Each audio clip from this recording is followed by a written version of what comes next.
ntera okugamba abantu nti obukulembeze si kuddingana bizibu.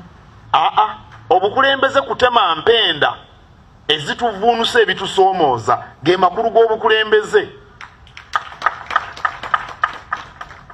Era obukulembeze butwetaagisa okubeera abamalirivu. Naye okubeera omumalirivu tekitegeeza nti tolina bikutiisa, tekitegeeza nti tolina bikweraliikiriza. Naye okuvuunuka ekyo ekikutiisa n'ositandula oluta ng'ono Wekalongo bw'agambye nze bakulembeze benjagala. Naffe eno tulina abatutiisatiisa. Naye nno ssebo nga tuli kakonge ka mu kkubo. Naffe tubalina. Naye tetuseguka ku kintu kye tukkiririzaamu.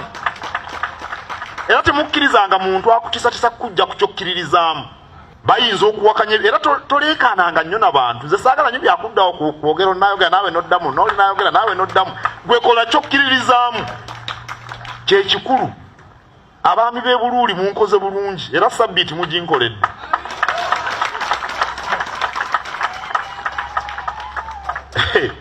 Abantu mbagamba nti Buganda lwazi. Tetulimva ndiirwa, tetugenda kuwotoka, tetunyikibwa mu mazzi tubeerawo nga tetuwoka, tuli lwazi. Omusana gujja n'enkuba nejja ne tusigala waawo. Batusangaawo. Kanensekere banenze neddira mutima. Ate bagamba nti nno ekiwola bakikwasa ngalo, eddiba ly'engo balyesiba mu kiwato. Oyinza okuba akafaananyi okwesiba engo ogimanyi obukambwe bwayo.